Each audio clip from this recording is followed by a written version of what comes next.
Important विषय लेकर के आया हूँ मैं आपके सामने। अंग्रेजी में एक कहावत है, open the eyes before marriage and close the eyes after marriage. विवाह से पहले आँख नाक कान खुले रखो और विवाह के बाद अपनी आँखों को बंद कर लो। तो ये विषय है open the eyes before marriage. तो बिफोर मैरिज क्या करना है?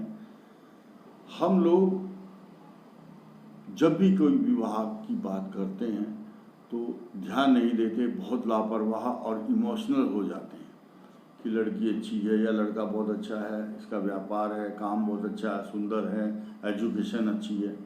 लेकिन शास्त्रों के अनुसार शास्त्र कहता है कि उनकी कुंडली का मिलान बहुत आवश्यक है। नहीं तो 3-4 लापरवाही अगर आपने की और किसी अनाड़ी ज्योतिषी के कारण, किसी अनाड़ी ज्योतिषी के, कम ज्ञान वाले ज्योतिषी के भविष्यवाणी के कारण किसी के घर का विनाश हो जाता है, घर छिन्न भिन्न हो जाता है। तो ऐसा ना हो तो आप पहले से ही बड़ी सावधानी रखें। तो अष्टकूट मिलान होता है, इसी को बोलते हैं कुंडली का मिलान। ग्रहों का मिलान के साथ साथ गुण मिलाए जाते हैं, उसको बोलते हैं अष्टकूट। तो 8 प्रकार के हैं, अष्ट मैंने 8। तो उसमें क्या है? तारा है, वश्य है, मित्र राशि है और भकूट है, मित्र राशि देखनी है, नाड़ी दोष है। तो नाड़ी, यहाँ जो मैं बात करने जा रहा हूँ, जिस विषय को मैंने उठाया उस पर आपको ध्यान खींचूंगा। 4 प्रकार की राशियां हैं, ब्राह्मण, क्षत्रिय, वैश्य और शूद्र। तो जो कर्काली मीने, कर्क, वृश्चिक और मीन राशि का वर्ण ब्राह्मण है। तो लोग बाग ये समझ बैठते हैं कि नाड़ी दोषस्तु विप्राणाम, नाड़ी दोष विप्राणाम कि ब्राह्मणों के लिए है, तो ब्राह्मण को जाति से जोड़ देते हैं। जबकि आप अगर अपनी कुंडली देखेंगे, जिसकी भी मिथुन राशि होगी उसमें लिखा होगा कि इसका वर्ण जो है शूद्र है। जिसकी वृष राशि होगी उसका वर्ण वैश्य होगा, जिसकी मेष राशि होगी उसका वर्ण क्षत्रिय होगा। तो 4 वर्णों में इन 12 राशियों को बांटा गया है। तो लोग ये समझ बैठते हैं कि ये जाति का मिलान है। नहीं, जाति से कोई संबंध नहीं है। मैंने अक्सर सुना है लोगों से कि ब्राह्मणों के यहाँ तो नाड़ी दोष नहीं देखा जाता। ऐसा नहीं है, ये राशियों का वर्ण होता है। देखिए, मेष, सिंह, धनु का क्षत्रिय, वृष, कन्या, मकर का वैश्य और मिथुन, तुला, कुंभ का शूद्र और कर्क, वृश्चिक और मीन का ब्राह्मण वर्ण। तो ये राशियों के वर्ण हैं, मनुष्यों के नहीं हैं। इन कुंडलियों का मिलान इस प्रकार से होता है। अष्टकूट एक टेबल होता है हमारे पास, उसमें दोनों का नक्षत्र डाल करके, आजकल कंप्यूटर से लोग काम कर रहे हैं इस चीज़ को, लेकिन कंप्यूटर भी लास्ट में ये कहता है किसी अच्छे विशेषज्ञ से परामर्श करें।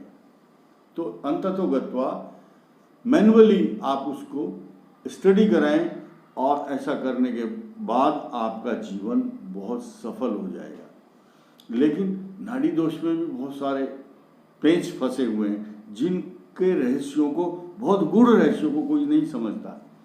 आप देखिए, मैं बहुत बड़ा खुलासा कर रहा हूँ। 9 नक्षत्र ऐसे हैं जिनको नाड़ी दोष लगता ही नहीं है। तो पहले तो आप ये देखेंगे उनमें हमारा नाम है या नहीं लिस्ट में। उन 9 नक्षत्र के जो ये हैं, देखिए मैं आपको बता रहा हूँ। रोहिणी, मृगशिर, आर्द्रा, ज्येष्ठा, कृत्तिका, पुष्य, श्रवण, रेवती और उत्तरा भाद्रपद को नाड़ी दोष बिल्कुल नहीं लगता। तो इस चक्कर में जिस रास्ते को जाना नहीं उसके किलोमीटर क्यों गिनते हो? ठीक इसी प्रकार एक नक्षत्र जाता नाम नाड़ी दोषो न विद्यते। अब एक ही नक्षत्र है लड़के का और लड़की का, तो नाड़ी दोष नहीं होता। लेकिन उनके चरणों को, नक्षत्र चरण जो हैं, उनके जो पाद हैं, चरण हैं, उनको जरूर मिलाना चाहिए। उसमें अगर वेद है तो बिल्कुल नहीं करना चाहिए, एक की मृत्यु निश्चित है। तो इसीलिए नाड़ी दोष में नाड़ी आदि, मध्य, अंत। अगर आदि नाड़ी है तो वियोग होना ही होना, तलाक होना है, विधवा हो सकती है, तलाक हो सकता है, या ऐसी स्थिति में लड़का बहुत दूर रहता है विदेश में और लड़की भारत में रहती है, मिलन ही नहीं हो पाएगा उनका। तो ठीक इसी प्रकार विवाह से पहले बहुत सतर्क होकर के, सचेत होकर के चलना चाहिए। साथ साथ कुछ पाप ग्रहों का परिहार होता है। मंगल ग्रह 1, 4, 7, 8, 12 में बैठा है, वहीं कन्या का जो कुंडली है उसमें भी 1, 4, 7, 8, 12 में कोई पाप ग्रह उसका एंटीडोट, उसको परिहार करने वाला, उसको काटने वाला होना चाहिए। अगर नहीं है तो वही कन्या और वर के साथ दोनों का विवाद होना ही होना है। तो हर आदमी का उद्देश्य ये होता है मेरे बच्चे सुखी रहें और इनका दाम्पत्य जीवन सुखी रहे, अच्छी संतान, पुत्र पौत्र आदि हों। एक श्लोक आता है, नवम पंचम, ठीक है, मित्र नवम पंचम अगर है, ठीक है, वरस्य पंच में कन्या, कन्याया नव में वरः, 5वें 9वें योग है, मित्र नवम पंचम हो। एतत् त्रिकोणात्मकम ग्राह्यम पुत्र पौत्र सुखावहम, श्लोकों में ही अर्थ छुपा हुआ है। ऐसे अगर विवाह हों तो कुंडली मिला करके की जाए। और लोग बोलते हैं ना जी हमें तो मंगली लड़की कैसे मिलेगी, बड़ा मुश्किल हो जाएगा। 80% लोग मंगली होते हैं, और जरूरी नहीं कि मांगलिक की परिभाषा दी ही जाए लड़के लड़की को। शनि, मंगल, केतु, राहु, इनसे भी मंगल का एंटीडोट बनता है। तो अच्छा ये होगा किसी अच्छे विशेषज्ञ से परामर्श लें। और लोग बाग फीस से डरते हैं, 100 रुपया देते हुए डरते हैं कुंडली मैच कराने के लिए।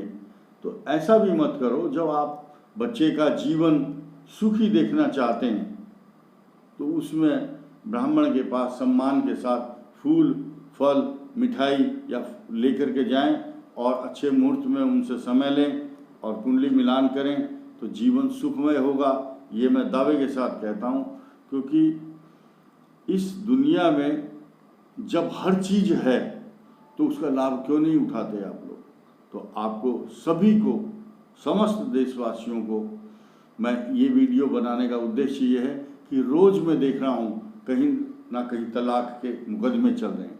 कई तलाक के मुकदमे अदालतों से वापस मंगाए हैं मैंने खुद, मैं एग्जाम्पल हूँ, और मैं उन लोगों से मिलवा भी सकता हूँ आपको जिन जिन के मुकदमे मैंने वापस कराए हैं, और बहुत अच्छी गृहस्थी चल रही है। और तो इसीलिए नाड़ी दोष और अष्टकूट मिलान, जितना जीवन में भोजन करना अनिवार्य है, वस्त्र पहनना अनिवार्य है, ठीक इसी प्रकार विवाह से पूर्व बच्चों के सुखमय जीवन के लिए कुंडली का अष्टकूट मिलान, मैच मेकिंग बोलते हैं, ये बहुत ज़रूरी है। और उसमें नाड़ी दोष विशेष रूप से देखना चाहिए। इसी के साथ मैं अपनी बात समाप्त करता हूँ। धन्यवाद, नमस्कार।